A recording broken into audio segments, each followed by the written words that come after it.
Hello everyone, I hope you all are doing good. So today we are going to discuss regarding plant kingdom. It is the chapter number 3 of NCERT book of class 11.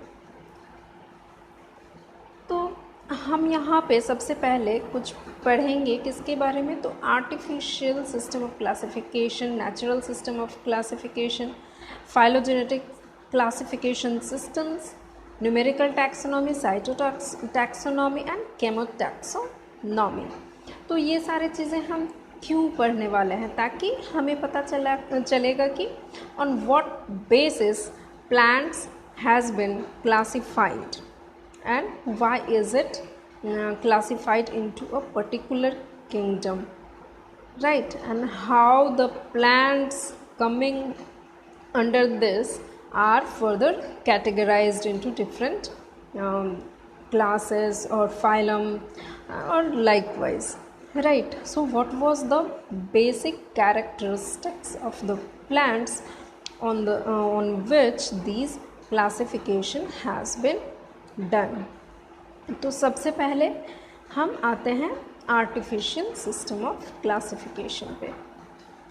तो यहाँ पे हम क्या देखते हैं कि artificial classification system जो है ये अर्लीस्ट सिस्टम ऑफ क्लासिफिकेशन है। ये सबसे पहले लिनियस ने ट्राई किया था प्लांट्स को क्लासिफाई करने के लिए on the basis of its morphological characters। अब morphological characters क्या हैं? Whatever we see through our eyes, like एक plant है तो आप उसमें क्या क्या देखते हैं, उनके morphological structure को देखते हैं कि कैसा उसका बॉडी बना हुआ है एक प्लांट का। उनके पास लीव्स हैं, roots, leaves, branches, colour of leaves, shape of leaves, number of leaves, और कहाँ पे वो सरवाइव कर सकते हैं उनके। तो ये सारे उनके वेजिटेटिव कैरेक्टर्स हुए। And also the sexual structure, that is androecium structure. तो एंड्रोसियम क्या होता है? मेल रिप्रोडक्टिव पार्ट होता है। तो ये मेल रिप्रोडक्टिव पार्ट हो गए androecium structure. And morphological characters, तो इसके बेसिस पे लिनियस ने क्या किया कि प्लांट का क्लासिफिकेशन करने के लिए ट्राई किए वो। और उन्होंने क्या किया कि he gave equal weightage to vegetative and sexual characteristics, but it was not acceptable. Why? Because morphological characters are influenced by the environment, right. अब किसी भी चीज़ का जो मॉर्फोलॉजिकल कैरेक्टर्स हैं, जैसे ह्यूमन के केस में ही ले लीजिए, तो people who are staying in the cold regions are fairer and people who are staying in the hotter और temperate zone are darker in complexion. तो कहीं ना कहीं ये जो होता है वो एनवायरनमेंट से जो अपीयरेंस होते हैं किसी भी ऑर्गेनिज्म का वो चेंज होता है। And that's why it was not acceptable. Because why? Because it was influenced by the environment, और ये सही बेसिस नहीं था क्लासिफिकेशन प्लांट्स का करने के लिए। इसलिए नेक्स्ट सिस्टम ऑफ क्लासिफिकेशन आया, that was known as natural system of classification. तो नेचुरल सिस्टम ऑफ क्लासिफिकेशन जो है वो किसके बेसिस पे किया गया? तो यहाँ पे natural affinities among the organisms, उनके बेसिस पे किया गया, राइट। और यहाँ पे कंसीडर किया गया external and internal features like anatomy. Anatomy किसको बोलते हैं? Study of internal organs. तो इंटरनल बॉडी पार्ट्स यानी कि प्लांट के बॉडी पार्ट्स के अंदर, लाइक हम बाहर देखते हैं, दैट इज़ मॉर्फोलॉजी। और एनाटॉमी क्या हो गया? जब हम उसको कट करेंगे किसी भी प्लांट को और उसके अंदर जो जो पार्ट्स होंगे उनका स्टडी हो गया, क्या हो गया? एनाटॉमी। एम्ब्रियोलॉजी, एम्ब्रियोलॉजी की how the plants are developed from the seed, या फिर उनका कैसे एम्ब्रियोनिक डेवलपमेंट हो रहा है, ठीक है। And next is the phytochemistry. Phytochemistry means plants के जो बॉडी में जितने भी मेटाबॉलिक रिएक्शंस हो रहे हैं वो सारे चीज़ों को बेस किया गया क्लासिफिकेशन के लिए कि कौन से प्लांट में कैसा पर्टिकुलर मेटाबॉलिक रिएक्शंस हो रहा है, और अगर सिमिलर है तो उनको एक ग्रुप में डाल दो, अगर डिसिमिलर है किसी और ग्रुप के कैरेक्टरिस्टिक्स से वो मैच हो रहा है तो अनदर ग्रुप में डाल दो। Likewise classification has been done. This classification system given for the flowering plants, ठीक है। तो ये फ्लावरिंग प्लांट के लिए बेसिकली किया गया था, क्योंकि एम्ब्रियोलॉजी है यहाँ पे बेसिस ऑफ क्लासिफिकेशन एम्ब्रियोलॉजी। तो जो लोअर प्लांट्स होते हैं ब्रायोफाइट्स, एल्गे, ये सब हो गए, उनमें तो एम्ब्रियो का फॉर्मेशन नहीं होता है क्योंकि that is not producing the seed, right. तो फ्लावरिंग प्लांट्स हैं वो सीड प्रोड्यूस करते हैं एंड ऑब्वियसली सीड के अंदर ही एम्ब्रियो का डेवलपमेंट हो सकता है। एंड एम्ब्रियो क्या करता है, एम्ब्रियो फिर फर्दर ग्रो करके एक न्यू फ्लावरिंग प्लांट का फॉर्मेशन करेगा। तो ये basically classification system George Bentham and Joseph Dalton Hooker ने किया था क्लासिफाई करने के लिए फ्लावरिंग प्लांट्स को। तो natural system of classification both external and internal features को कंसीडर किया था, ठीक है। अब नेक्स्ट देखते हैं क्या है फाइलोजेनेटिक क्लासिफिकेशन सिस्टम। तो every one of us know that now a days this system is the most accepted classification system, क्योंकि फाइलोजेनेटिक क्लासिफिकेशन जो है वो इवोल्यूशनरी रिलेशनशिप्स को बेस करके ऑर्गेनिज्म का क्लासिफिकेशन करता है, ग्रुप में कैटेगराइज करता है, ठीक है। तो evolutionary relationship between various organisms को बेस करके, and it is the latest system of classification.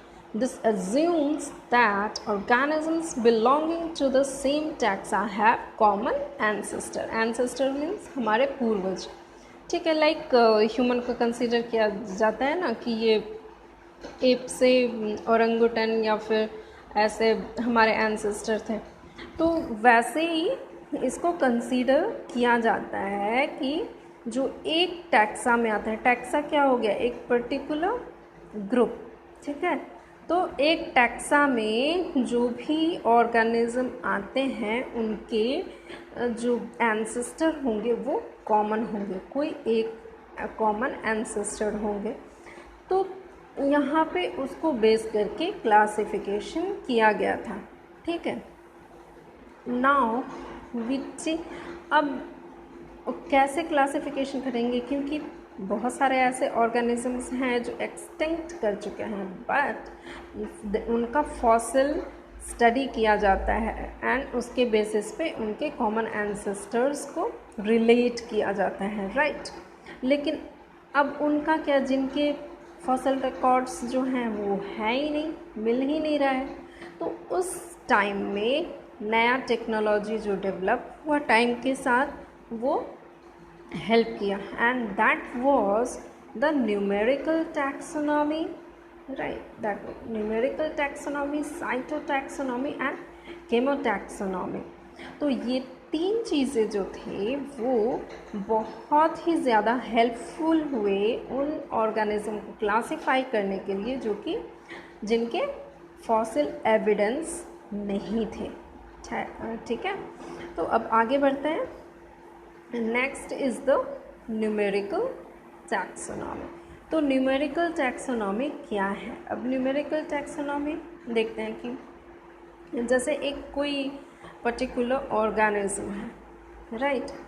तो उनके बहुत सारे कैरेक्टरिस्टिक फीचर्स हो सकते हैं और उनके ईच कैरेक्टर्स को, जैसे उनके मॉर्फोलॉजिकल अपीयरेंसेस कैसे कैसे हैं, उनके रिप्रोडक्शन कैसे होते हैं, उनके एनाटॉमी क्या है, उनका सेल स्ट्रक्चर्स कैसे हैं, तो ये पर्टिकुलर एक hundreds and thousands of characteristics को एक particular unique code and number assign किया जाता है और उनका एक database information that is database form किया जाता है और कंप्यूटर में स्टोर किया जाता है, राइट। और वो डेटाबेस के फॉर्म में अवेलेबल होता है थ्रू आउट द वर्ल्ड। तो अब कोई राइट जो कि हमारे डेटाबेस में प्रेजेंट है ऑलरेडी, तो उससे क्या होता है कि hundreds of characteristics can be taken into consideration and each characters are given equal importance। तो इक्वल इम्पॉर्टेंस मिलता है और बहुत सारे कैरेक्टरिस्टिक्स को कंसीडर करके क्लासिफाई करने की कोशिश की जाती है। तो क्या होगा, classification will be done very accurately और ये बहुत अच्छी एडवांटेज हो जाती है न्यूमेरिकल टैक्सोनॉमी की। अब नेक्स्ट आता है साइटोटैक्सोनॉमी, ठीक है। तो यहाँ पे साइटोलॉजिकल इन्फॉर्मेशन को कंपेयर किया जाता है और साइटोलॉजिकल इन्फॉर्मेशन क्या हुआ, सेल के इन्फॉर्मेशन, साइटो सेल के इन्फॉर्मेशन। तो सेल के अंदर मोस्ट इम्पॉर्टेंट होता है उसका क्रोमोसोम्स। तो क्रोमोसोम के नंबर, उसके स्ट्रक्चर, उसके बिहेवियर, ये सारी चीज़ों को लेके कंपेयर किया जाता है और फिर उस एक पर्टिकुलर ऑर्गेनिज्म को कैटेगराइज किया जाता है। तो this is also very very useful tool. अब केमोटैक्सोनॉमी, केमो मीन्स केमिकल, राइट। तो केमिकल कंस्टिट्यूएंट्स जो होते हैं it is based on it has been written OM, that is mistake. So it is based on chemical constituents, right. Comparisons of certain chemical compounds are done in order to find out the similarities and dissimilarities among organisms। और वहाँ पे इसे भी as a tool और help लिया जाता है इसका for the categorization of various kinds of plants. तो ये सारे चीज़ें हो गए आपके कि कौन से बेसिस पे क्या चीज़ें यूज़ करके प्लांट्स को कैटेगराइज किया गया है। अब आते हैं प्लांट किंगडम पे। तो प्लांट किंगडम को 2 पार्ट में कैटेगराइज किया गया, दैट इज़ क्रिप्टोगैम्स। क्रिप्टोगैम्स जो होते हैं वो इस कैटेगरी में सीडलेस प्लांट्स आते हैं, एंड फेनेरोगैम जिसमें कि सीड बियरिंग प्लांट्स को रखा गया है। फर्दर क्रिप्टोगैम्स जो होते हैं वो basis of the complexity, reproductive mode and various things, morphological characters, it has been classified further into 3 groups, that is algae, bryophyta and pteridophytes। तो algae, bryophytes, pteridophytes। फिर phanerogams में क्या आ गया, जिम्नोस्पर्म्स एंड एंजियोस्पर्म्स। तो gymnosperms जो होते हैं वो नॉन फ्लैरिंग प्लांट्स होते हैं एंड एंजियोस्पर्म्स जो होते हैं वो फ्लैरिंग प्लांट्स होते हैं, उसमें फ्लावर्स आते हैं। और इसमें क्या हो गए, क्रिप्टोगैम्स में सीडलेस होंगे प्लांट्स एंड फेनेरोगैम्स में जो प्लांट्स हैं वो सीड बियरिंग होंगे। और क्रिप्टोगैम में क्या होंगे, उनके जो मॉर्फोलॉजिकल कैरेक्टर्स होंगे, प्लांट्स का बनावट जो होगा वो बहुत ही सिंपल होगा, राइट। उनमें ट्रू रूट, शूट, लीव्स ये सारे डेवलप नहीं हुए होंगे। और फेनेरोगैम्स में क्या होंगे, जिम्नोस्पर्म्स एंड एंजियोस्पर्म्स, उनके true leaves, roots, stems and flowers ये सारे डेवलप हुए होंगे। तो हम फर्दर जाते हैं। अब तो यहाँ पे सबसे पहले हम पढ़ेंगे एल्गे के बारे में। तो एल्गे जो होते हैं वो ऑटोट्रॉफ्स हैं, obviously because it contains chlorophyll pigment. इनके अंदर क्लोरोफिल पिगमेंट है and that is why it is capable of synthesizing its own food and known as autotrophs. इनके बॉडी स्ट्रक्चर थैलोइड फॉर्म में होते हैं। थैलोइड मीन्स थैलस, थैलस क्या होता है, तो थैलस जो होता है वो सिंपली नॉन डिफ्रेंशिएटेड मास होते हैं, बस वो अपीयर होते हैं कि हाँ कुछ एक है, that is something mass, but उनके न लीव्स दिखेंगे आपको, न रूट्स दिखेंगे, कुछ भी नहीं दिखेंगे, that is simply green mass, something thallus like. तो हैबिटेट इनके mostly it is aquatic, right, aquatic होते हैं और ये फ्रेश वाटर और मेराइन वाटर दोनों में पाए जाते हैं। They occur in on moist stones, soil and wood. Obviously इनको मॉइस्चर चाहिए काफ़ी अमाउंट में, that's why it occurs in the moist areas, right.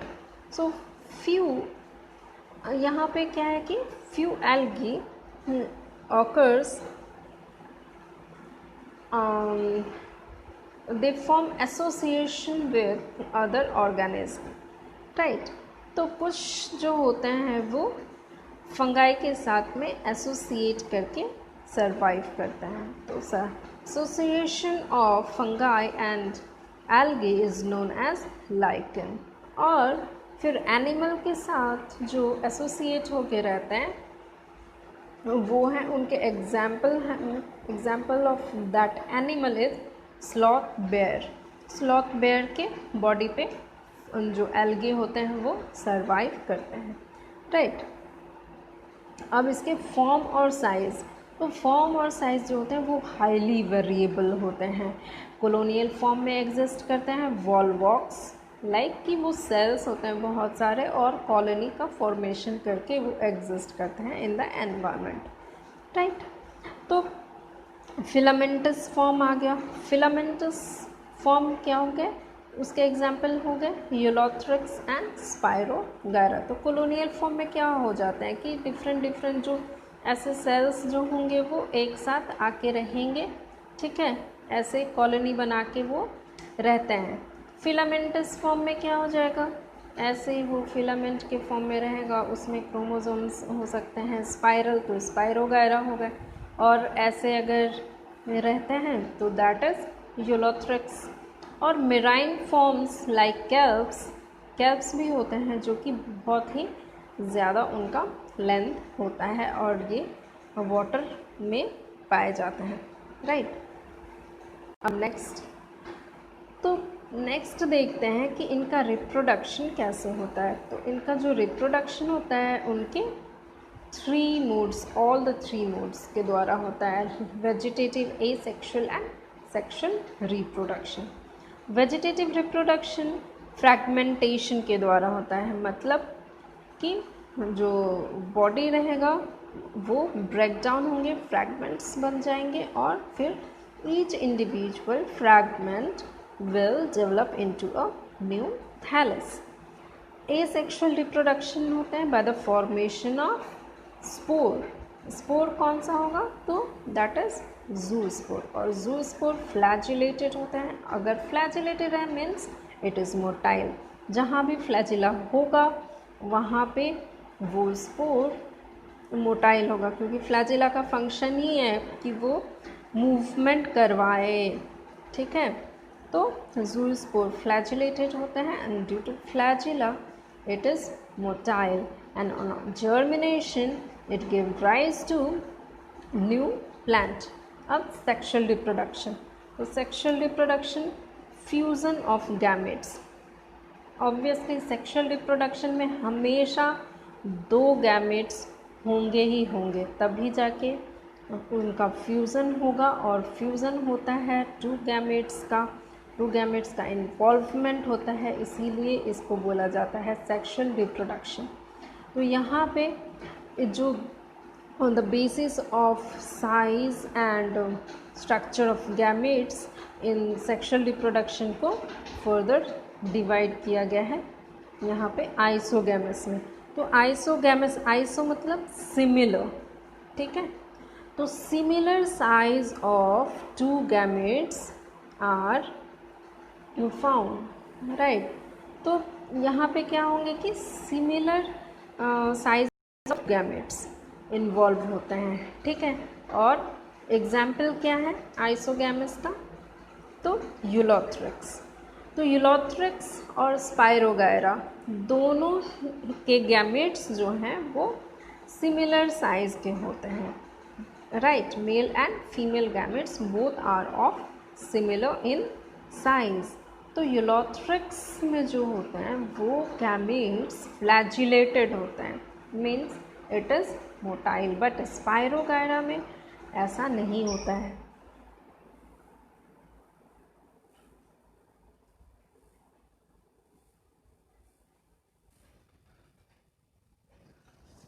तो स्पाइरोगायरा में यहाँ पे गैमेट्स जो होंगे वो दोनों इक्वल साइज के होंगे, बट दे लैक फ्लैजिला, इसलिए दे आर नॉन मोटाइल।